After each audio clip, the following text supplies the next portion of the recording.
We kind of touched on it a little bit earlier, just about, like content that you like to watch surrounding cards, surrounding UFC cards. And I saw you made a really cool post, which again, dude, got to keep up with those posts, man. They're really, I enjoy watching them. I'm sure other people do as well. And it was a little reel that you did on Mamba cards. This millionaire invested in something you'll never guess. I also like to collect UFC, and a lot of people don't. This is cool. I didn't even know you were into UFC. And then this is the John Jones Red out of 25 rookie. Because of that, I went and watched that video, and he's got a crazy UFC card collection, man. Like, actually, the guy, whoever he's talking to, or if he's just like, maybe he's watching, our channels. I don't know who he's talking to, but he's in the right direction with these cards. And I just wanted to pick your brain on, like, since you're into the collecting space and the content space surrounding that, why do you think that's really important to get guys like him, big creators that are also collecting UFC? And what do you think that could do for our space in the future?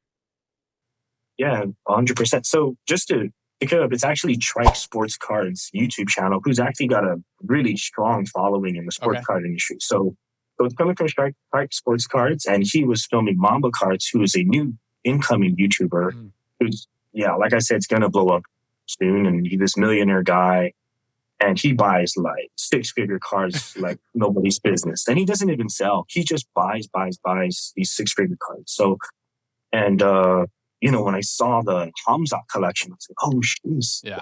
We're on YouTube with NFL, and you guys got a huge following. Come on, guys. Let's get together and all that stuff. And, and that was before Hamzat won the championship belt, right? Mm-hmm. So now those cards are like crazy. He's got the golds, the rookie golds of Hamzat graded PSA 10s and all that stuff. So now for me, I'm a big person about opportunity. Whenever I see a chance to build our sport and build our collecting community, I want to put it out there, and let people know that, hey, we're out here, come join us, and let's make our sport bigger. And hopefully in the end, the cards I have will be raised in value. Yeah. So come buy it for me at that point. Yeah, man, for sure. So we've kind of, I feel, and I guess we're insulated here, right? Like, we talk about this all the time. We talk to each other all the time about UFC cards, about the UFC. So it's kind of hard for us, I think, to really see where we are as a whole in the UFC collecting space. Now, when you go to card shows, man, I think that's really, me personally, dude, there's like nobody's collecting UFC. It's really sad. So my question, what do you think has to happen for UFC cards to really pop? Like, if you were to guess a year where we can finally look back and be like, the UFC has finally made it. We are in the discussion of being mainstream. Like, how many years do you think it is? Like, kind of give us a ballpark there. And we're just speculating, but I think it's fun. I think number one, there's a couple answers to this, but the number one thing is getting kids and women into the collecting space. That's number one. I think you've talked about it in your other channels, and that's probably number one in it. And how do you do that, right? Obviously, if you watched UFC 1 and all that, there's no way kids and families are going to get into that, right? There's no way. But the UFC's done well in trying to make it more mainstream over the years, and even more so now, keeping it aligned with the pop culture and these influencers that are getting into it, right? Like, I don't know if you guys know, you should know, like, I Show Speed, right? Yeah. Kids love him, families love him. He's a humongous YouTuber, social media person. And then, when you see like Pokemon's huge. That thing just skyrocketed this year. And that's, of course, it's a lot of the kids, right? And also when you get into collecting, it starts from the kids too. So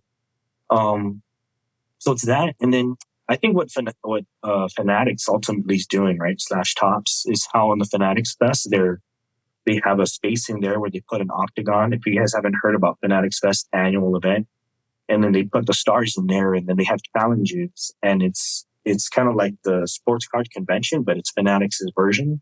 And they bring all stars from NFL, NBA, UFC. And then that's when people just get exposure to UFC, right? So that's how I think it should grow. And I don't know when. I think it's going to come sooner than later because, just with what UFC's done with the whole mainstream of things, and getting all these really popular people into UFC, from streamers or Donald Trump. That's crazy. We have a president that regularly watches our fight. That's wild, man. And then we have the White House event coming up. Yeah. That's history, guys. That's history. So I'm excited for that fight. Yeah, man. Yeah. It's going to be absolutely insane and bananas, and like the Paramount deal, I think is very much going to help as well.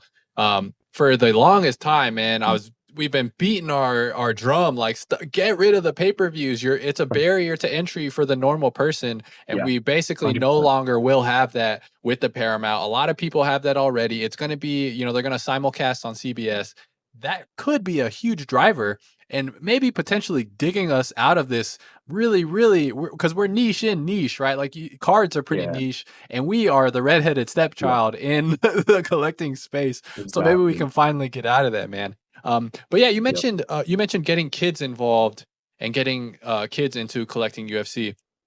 One theory that I've always had is, in general, martial arts are becoming much more widely practiced. BJJ is, tearing it up when it comes to kids and kids in classes. I've met multiple families that have their kids in BJJ and have their kids participating, in some form of martial arts. Where back in the day, it was like you had like a karate studio in a strip mall, and that was basically it, right? Like that's all we had. Now you have BJJ, you have Muay Thai for kids, you have all this. So I think that, in 10, 15 years, when these kids now are like 9, 10, well, they're probably going to grow up watching the UFC and having, mixed martial arts in the UFC be one of their favorite sports to watch.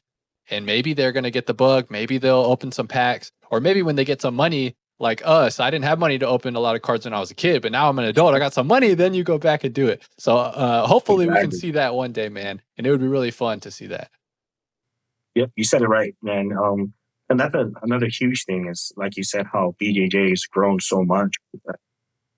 Eventually, when they grow up, they're going to get exposed. And, especially when you start with Brazilian Jiu-Jitsu, like even myself, I did a little MMA and BJJ younger back then. I am not good at all. Anyone will kick my butt, that's for sure. But when you learn the art of it and the technique of it, and then you see it in a fight, you will appreciate the fight more. You'll see, the transition coming up. He's about to sweep him. He's about to go on mount or whatever. That's the exciting part of watching a fight, when you really know those technical things. And not just kids, right? But also females are joining Brazilian Jiu-Jitsu, which I highly encourage. Eventually, I want my girls to do that too. My daughters, it's such a huge sport now. So sport. Very true, man. And it's one of those unique sports where males and females compete together basically in the same gym. Like I play basketball all the time. You basically never see women running 5-on-5 with men. I mean, you do every now and then, but it is extremely, extremely rare. Anytime you walk into a BJJ gym, there are women everywhere. And a lot of times it's gender intermixing, and males and females will roll together. So that's another really interesting point that you made. And I would agree, man. Like, because of that, you may have the same thing with the kids, where because they're practicing this martial art, maybe they want to see fights, and it kind of snowballs into that direction.